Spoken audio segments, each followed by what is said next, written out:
बिस्मिल्लाहिर्रहमानिर्रहीम। अस्सलाम वालेकुम। मैं मुदस्सिर शाही एडवोकेट और आप देख रहे हैं लीगल इश्यूज़। आज का लीगल इशू जो हम डिस्कस करेंगे वो ये है कि वकला ने मुल्क भर में एक प्रोटेस्ट का आगाज़ कर दिया। एहतजाज कर रहे हैं वकला, नाराज़ हैं। किस फ़ैसले पे नाराज़ हैं और क्या इसकी वजह है, इसके ऊपर थोड़ी सी रोशनी डालेंगे, थोड़ी सी गुफ्तगू करेंगे।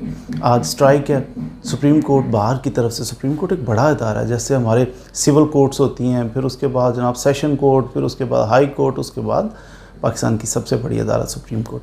अब सुप्रीम कोर्ट बार की तरफ से स्ट्राइक अनाउंस की गई है कि हड़ताल है जनाब। आज वजह क्या है कि आर्मी की जो कोर्ट्स हैं वो कहते हैं कि आर्मी कोर्ट्स में फ़ैसले किए जाएंगे, बिलखसूस 9 मई के जो वाक़यात हैं उनको पकड़ के तो हम आर्मी कोर्ट्स के अंदर ट्रायल चलाएंगे। जो मौजूदा हुकूमत है वो भी बड़ी खुश है, तालियां बजा रहे हैं कि जनाब ये तो बड़ा अच्छा काम है, मिलिट्री कोर्ट में चलें, जाना चाहिए, बड़ी अच्छी बात है। अब दूसरी तरफ जो है कुछ लोग प्रोटेस्ट कर रहे हैं। क्या बेसिस हैं, क्या वजह है कि जो प्रोटेस्ट कर रहे हैं वो क्यों कर रहे हैं, उन्हें क्या टेंशन लगी हुई है? दरअसल बात यह है कि नॉर्मल हालात के अंदर ये कोई बड़ा, आप देखें ना, बड़ा जो पॉलिटिकल विजडम जिसके अंदर बिल्कुल नहीं है उसको भी आप पता करें कि ये क्या 9 मई के वाक़यात थे क्या, और इनको मिलिट्री कोर्ट में क्यों लेके जाया जा रहा है, वजह क्या थी। इसके अंदर ये था कि स्पेसिफिक एक पार्टी है, उसको लेके प्रोटेस्ट कर रहे हैं। पार्टी के कुछ वर्कर्स हैं, स्पेसिफिक पार्टी के हैं, तो उनको लेके जनाब प्रोटेस्ट करते हुए उन्होंने कुछ गलत भी किया। ये हम कभी भी नहीं कहेंगे कि 100% इनोसेंट हैं तो पकड़, ऐसा नहीं है। अगर उन्होंने कुछ गलत किया, गलत क्या था? प्रोटेस्ट किया, प्रोटेस्ट के दौरान अटैक किया जी, उन्होंने फलां बिल्डिंग पे अटैक कर दिया, जला दिया, तो ये उनका प्रोटेस्ट करना था। अब अगर उन्होंने प्रोटेस्ट किया, उन्होंने किसी चीज़ को, किसी बंदे ने आग लगा दी, तो क्या हमारी ये जो अदालतें हैं ये इन पे एतमाद नहीं है? हमें FIR दर्ज हो थाने के अंदर, नॉमिनेट करें। हमारी पुलिस तो आजकल है ही बड़ी एफिशिएंट, हर थाने के अंदर आप गौर करें तो आपको पॉलिटिकल विक्टिमाइजेशन का नज़ारा नज़र आएगा। जी हाँ, पुलिस तो बड़ा एफिशिएंट काम कर रही है। पकड़ के जनाब एक स्पेसिफिक पार्टी के चलो उठा लो, तो कितने कितने लोगों को उठाया, उनको अंदर किया, 3 MPO के तहत नज़रबंद कर दिया बहुत सारों को। फिर अदालत आलिया ने, हाई कोर्ट ने उनको जनाब रिलीज़ किया कि ये गलत कर रहे हो। तो ये पुलिस इतनी एफिशिएंट है तो इन्वेस्टिगेट कौन करता है? नॉर्मल अगर FIR दर्ज हो किसी थाने के अंदर तो पुलिस इन्वेस्टिगेट करती है, और वो शानदार इन्वेस्टिगेट, उन पे एतमाद करना चाहिए था कि पुलिस अच्छा इन्वेस्टिगेट करेगी। फिर दूसरा, हमारी जो कोर्ट्स हैं, हमारे मैजिस्ट्रेट साहब हैं, हमारे जनाब एडिशनल सेशन जजेज़ हैं, हमारे हाई कोर्ट के जजेज़ हैं, तो ये जज भी बैठे हुए हैं किसका? अगर तो इन पर एतमाद नहीं है कि ये अच्छा फ़ैसला नहीं कर पाएंगे या कॉम्पिटेंट नहीं है, फ़ैसला नहीं कर पाएंगे, तो फिर ठीक है, फिर बाकी मुकदमात भी उठा के उधर ले जाते हैं कि वो ज़्यादा कॉम्पिटेंट है। आर्मी की जो कोर्ट्स बनाएंगे हम, तो वो ज़्यादा कॉम्पिटेंट होंगे, ज़्यादा कानून जानते होंगे। ये ऐसे ही बस कहीं से आ गए हैं आम जजेस, जो इतने टेस्ट और इम्तहानात दे के आए हुए हैं, तो इनकी अगर कोई वक़्त नहीं है या इन पर एतमाद नहीं है, ये इनके अंदर अहलियत नहीं है, तो फिर ख़त्म करें ये सारा सिस्टम। फिर हम चले जाते हैं सारी मिलिट्री कोर्ट में केसेस रेफ़र करें, वो फ़ैसला करें, हो सकता है जल्दी फ़ैसले हो जाएँ।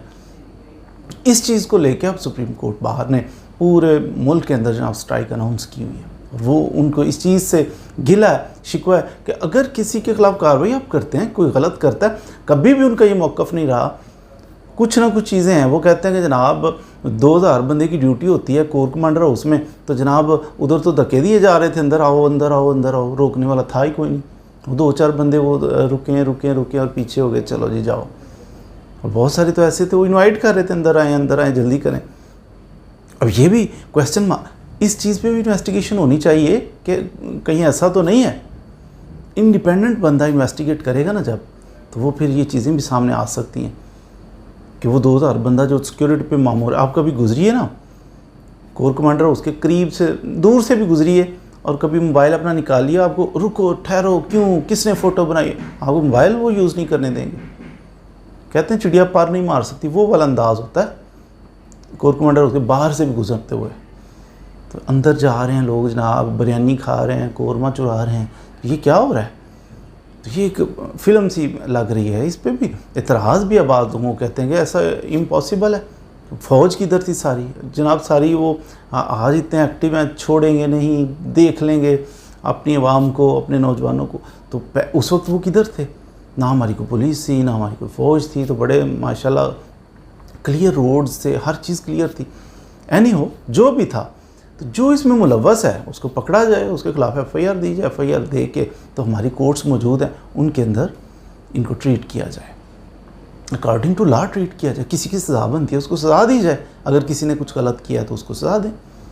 लेकिन ये कोई ऐसा नहीं, शिद्दत वाला माहौल नहीं बनाना चाहिए, क्योंकि आर्मी है वो हमारे मुल्क का इदारा है, उसका एहतराम भी ज़रूरी है, उससे मोहब्बत भी ज़रूरी है कि हमारी सरहदों की हिफाजत करती है। लेकिन मोहब्बत ज़रूरी है, एहतराम ज़रूरी है, सब कुछ ज़रूरी है। इसके साथ साथ ये भी ज़रूरी है कि एहतराम वाले काम किए जाएँ, पब्लिक को अनॉय ना किया जाए। पब्लिक अनॉयड होगी तो क्यों मोहब्बत ज़बरदस्ती करवाई जा सकती है मोहब्बत। तो जो सिस्टम जैसे चल रहा है ना, जुडिशल सिस्टम हमारा चल रहा है, अगर आपको कुछ उसमें नकाइस नज़र आते हैं, आप समझते हैं कि जनाब जजेज़ नाअहल हैं, ख़त्म करें, उनके एलिवेशन का तरीका बदल दें, उनका टेस्ट और इम्तिहान को मुश्किल कर दें, उसमें बेहतरियाँ लाएँ ना। लेकिन जुडिशल सिस्टम, जजेज़ इंसाफ करने के लिए बैठे हैं, एक जुडिशल सिस्टम है, आप उसके पैरेलल बिल्कुल एक नया सिस्टम तैयार कर दो कि जनाब निज़ाम इंसाफ तो चल रहा था, हम निज़ाम इंसाफ लहदा से भी एक पैरेलल शुरू कर दिया कि ये आर्मी का है, ये भी कुछ फ़ैसले चलो हम भी कर देते। ऐसे नहीं, जो काम पॉलिटिशियन का पॉलिटिशियन करें, जुडिशरी का जुडिशरी करे, एग्जेक्टिव का एग्जेक्टिव करे। तो ये अपनी अपनी हदूद के अंदर रहेंगे तो क्या खूबसूरत निज़ाम चलता रहेगा। इसी सिलसिले में आज की स्ट्राइक है। तो इंसान को इंसान समझिए, इश्यूज़ को रिजॉल्व करने की तरफ लाएं, ना कि बिगाड़ने की तरफ ले जाया जाए। पहले ये कर दिया फिर वो कर दिया, तो यूँ मामला बिगड़ते हैं। आज मैं एक पोस्ट पढ़ रहा था, मुझे बड़ा अफसोस हुआ। कहते हैं कि जनाब किसी ने लगाई थी पोस्ट, कहते हैं बरहमन की 4 कुर्सियाँ टूट गई हैं और 1.5 माह से जो है वो सोग ही ख़त्म नहीं हो रहा, और 300 शूदर जो हैं वो पानी में डूब के मर गए, किसी को एहसास भी नहीं है। तो ये सोचने की बातें हैं कि जो जितनी बड़ी सीट पे बैठा होता है ना, उतनी उसके ऊपर ज़िम्मेदारियाँ ज़्यादा होती हैं, उसको उतना केयरफुल होना पड़ेगा। कि ऐसा ही नहीं कि बड़े से ओहदे पे, बड़ी सी कुर्सी पे बैठ के आप इंजॉय करने के लिए थोड़ी होते हैं। जितना बड़ा ओहदा होता जाएगा ना, उतनी ज़्यादा ज़िम्मेदारी आप पे बढ़ती जाएगी। तो ये बजाय इसके कि ज़िम्मेदारी मुल्क के हालात कुछ बेहतर किए जाएँ, तो बंदा तड़ियाँ लगाए कि जनाब देख लेंगे, छोड़ेंगे नहीं, आनी हाथों से निपटेंगे। ये इस तरह का माहौल मुल्क के अंदर बनाना ये नामुनासिब है। हमारी भी दुआ है, जैसे कि चीफ जस्टिस साहब की दुआएं हैं, हमारी भी दुआ है कि मुल्क के हालात बेहतर हों। इसके लिए हर किसी को रोल प्ले करना है, जो जहाँ पे है उधर ही सुधर जाए।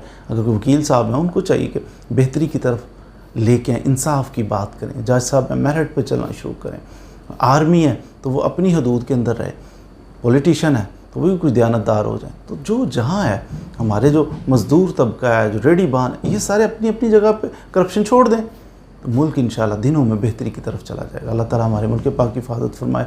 मज़ीद वीडियोज़ के लिए हमारे साथ रहिए। Thank you very much.